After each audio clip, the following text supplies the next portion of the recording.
Hey everybody, it's Erin Reed Makes for Real Leather, and today I'm going to show you a couple of different ways to make leather valets. Super fast, simple, and easy, couple of different techniques, and let's jump in and get started. So the first leather valet we're going to make is using the veg-tan leather. This is a larger piece. It's like printer size paper piece, and you can get it and it's yours to mold however you want. Here's what it looks like. It doesn't have any stain, which means it can take paint, color, stains. We're going to stain ours, and then you have the back side. So we're going to actually make this the bottom, so it's got a little bit of a grippiness, and then this will be our top. We're going to cut this down to be a square. So remember what I said, this is basically like a sheet of paper, so it's 8.5 by 11. So we're going to make this a perfect square. So we're going to cut this to be 8.5. Now I can't see my half marks on here very well, and I want to make it nice and straight. So we are going to line this up right here, and I'm going to go to the 8.5 with my ruler so I can see my line here, my line here. Get your rotary blade. This is also from real leather, so it cuts through the leather beautifully, and we're going to make a nice firm clean slice, and then make sure you close your blade, and then boom, here we have our leather. Now I will save this strip because I could use this for other stuff. The next step is we need to wet this. You need to wet the front and the back, and to make it damp, because we are going to mold this to be the shape of our valet. So literally you're going to spray this with water so it's nice and dark, so it's absorbing all that water. We're into the other side. You can see it's absorbing all that water. There we go. There it is. So we're gonna let this sit. We're gonna let it kind of dry out a tiny bit. We don't want to mold this when it's wet, but we also don't want to mold it when it's super bone dry. We want it kind of like at a halfway mark. So we're going to be molding this into our valet tray. Now we're going to make this a much large one. This is going to be our largest one. There's going to be smaller ones. So I'm just going to give myself a little bit of a design here. And I also want to like move this up. We're just doing this by hand, which means any age can do this. It's not done, and we are going to put this kind of into a form so it sets, but you can already start to see, look, it's keeping its shape already, and when it dries, it's going to dry rock hard to the shape. Now, I'm going to wet this little area right here, and we're going to get a super fancy tool to help us keep those in line. See, I told you, super fancy tools. So we want to have these get molded. Now the good news is that none of this is like super, super wet. I would call it damp. All right, and then these little clips right here are to hold this in place. So we're going to do that to all four. And then let this dry. That's as hard as that gets in terms of molding it. Now, if you like it the color it is, leave it that color. If you want to stamp things in here, you want to paint in here, this is where, with this veg-tan leather, you can really do whatever the heck you want to. There's no wrong way to create this. All right, now time to let that dry. Now I have let this dry overnight, and it is completely dried into the shape. I've taken most of the clips off, but as you can see, like, it is there. I open it up, and when I try to like put it back and bend it down, it pops back into the shape that it starts with. Okay, what I have below here is a craft mat, just so I can protect my work surface. You can also just use like butcher paper, wax paper, or whatever to make cleanup easy. I've debated which color I want to use, but I think I'm going to go with the dark brown. I also have black here, but I'm like, I think a dark brown is just call my name on this one. So this is from Fiebings. It is a stain. So we're going to shake this. I'm going to use this little applicator because when I'm done using it, I can just throw it away so that way it doesn't damage any of my nice paint brushes. A foam brush would work as well, but you can get these from real leather. And it's just as simple as this. Now I'm going to stain everywhere. I'm going to take the little cap off. And this is a stain. It will stain everything, but it's as simple as pick this up and rub it into the surface. It's already starting to absorb everything, just like you can see here. And the more you put it on, the darker it's gonna get. So you can put a few different layers. I like it when it kind of has the look of some like dark and light. It just makes it look a little more rustic. So just keep adding until you're like, yep, that's where I want it. Don't forget to get your edges in all the little nooks and crannies, and just kind of keep getting all the way in there. You can open this up and just kind of add a little bit in there. There we go, just to get every little spot. Close it. There we go. And just get in and saturate. Now, while this is drying, because we're kind of getting this re-wet again, we're gonna wanna make sure that we re-clip those corners so that way they don't, you know, we want them to go back and stay in the shape because this is getting kind of re-moisturized. Leather is gonna change when you get it wet, even with the stain. But it's still holding shape. I just want it to be even firmer. So I'm gonna go ahead and continue to do all of this, and I'm also going to do the back side. So we're gonna do the entirety, everything. We're gonna stain all of this. And you can pick whatever you like. You could also use paint. You could use, there's different gel stains versus this liquidy one. There's just so many options of what you can use to stain your leather. And therefore you can make it your own color, which I think is just fabulous. All right, so I'm gonna finish staining this and then I'll show you what it looks like when we're done. So here it is all done. I love it. Now, as it dries, it's also going to change in some color. So give it overnight, give it some time. But I wanna make sure these all stay in place. They're starting to kind of come open because I got it re-wet again. So we're gonna take our clips and re-clip these to keep them nice and snug. So just come in and re-clip your corners so this dries in place because that's the look we're going for. And again, it's because we got it re-wet with the stain. There we go. Here we go. Now it just needs to dry again. So here it is dried again overnight, and look how gorgeous this is. All the corners are fully in place. I can kind of like pull them out, but then they just pop right back into the location. And now it's ready for all of your fun little goodies, your trinkets, all your fun stuff. And now let's jump into our second valet. The next thing we're gonna do is we're gonna use this really beautiful grizzly leather trim. It already has this gorgeous kind of texture to it. This one is also coming in brown. So we're gonna peel that off.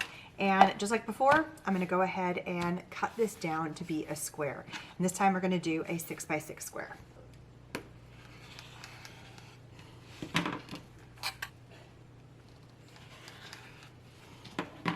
You can decide if you'd like to have your leather facing this way or this way. I like having this side up. And when you pinch the corners, just like we've done the other one, we're going to now use a snap for this. So we want to kind of guide. So this is just another variation to how to kind of set up your valet. I feel like that looks pretty good. It helps hold it in place. And I feel like that looks pretty darn good to me. I like the size of that. I think that looks perfect. Okay, so when this is closed up like this, the first thing I'm gonna do is I'm gonna take a pen and I'm eyeballing. If you wanna get out rulers and measure, be specific, you're more than welcome to, but I'm really truly just gonna eyeball this. I'm gonna put a mark right there. And then we're gonna take this fancy little tool. It's not really fancy, it's a punch. And I'm setting this to be 2.5 because that's the size of the snaps that we're gonna use. Now I'm gonna come in and I'm gonna punch the hole on where I just made that mark. So punch. This is what little snaps look like. And I'm just gonna make sure that this punches all the way cleanly through. Just kind of poke your hole through there. Done, easy peasy. If there's any little extras, just gonna pull that off. Now I'm gonna put this back together and I'm gonna take my pen and I'm gonna mark through there and mark the other side. So I can see right there. And that's the other punch is gonna go. Punch.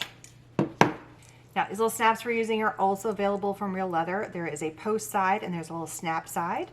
So all we have to do is place this one in here, go through both ends, place the other side right there like that, and boom. Now we're gonna come back and we're gonna punch them in place and we're gonna actually like snap them down, but for right now I'm just gonna use those to kind of hold our corner. And I'm gonna go ahead and do the other three sides. That's as hard as that gets.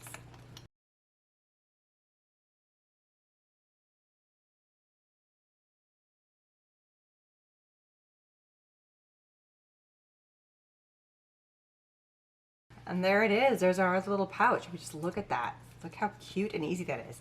I'm just gonna come into each one of these. I'm just gonna do a quick bang. Make sure that they're fully latched into place. I'm gonna do one to every corner. It's just a rubber or a plastic mallet from Real Leather.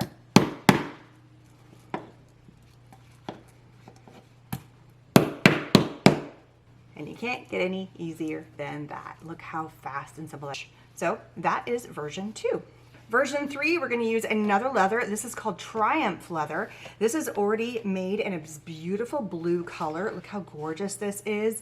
And it is super versatile. It also has a blue on the outside or on the inside, and they're just so much fun. You can do lots of different tooling with this and stitching. We're actually going to stitch this one. So I'm going to go ahead and cut this one out, and then we're going to make it a 7 by 7 just to show you difference in sizes.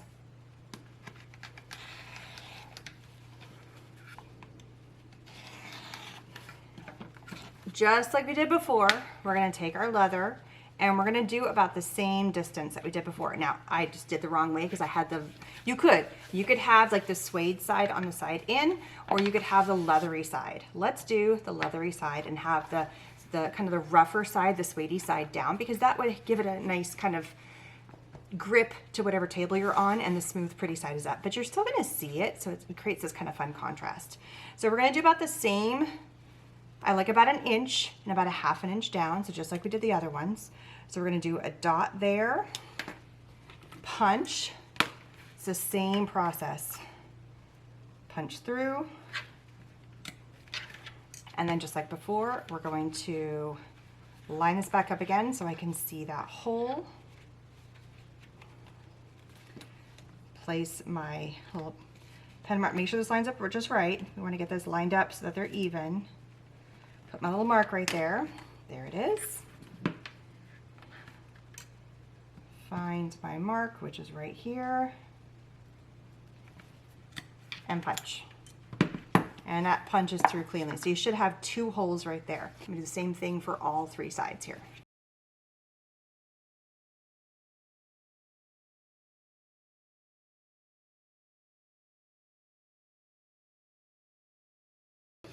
All right, so now that we have all of our elements punched, you have your option of what kind of thread. Now I'm using a waxed thread. This is actually a craft lace from real leather, but it is waxed thread, and there's 25 yards in here. This is a black. Let me put that over there so you can see it. There's also this cream color that you can get, so that's that one. I like that contrast. And there's also like a brown color. I'm not liking that one. So my option is between the black or the white. Do I not want to see it, or do I want to see it? And I think I want to see it. So I'm going to do the white one. So I have my needle. You want a needle that's going to be big enough for your thread. All of these products are available over at the Real Leather website. Now we want to have the pretty side or the smooth side, whatever side you want, but I'm going to have the smooth side up. I'm going to take my 2 pieces, and I don't want to start this on the outside. I actually want to start this on the inside. But I need to make a pretty large knot here because I need it to catch. And then we're going to go around and around a few times. So I've made a fairly large knot. I'm going to start on the inside here. And there it goes, it catches. And now we are going to lace. So I'm going to come up and over. And we're going to feed this through. And you want to probably do this about 3 times. And I like having my laces fairly close to each other. There we go, another one. So you do want your hole to be large enough to be able to fit this through, because you're going through the same hole 3 times. I think 3 is just fine, and look, that is holding up just great. So now I'm going to go back up to the top, and I'm going to tie this off. So I'm going to come back up through here. That's giving me a little bit extra. You could also go back through the hole again. You know, there's a lot of different ways that you could do this.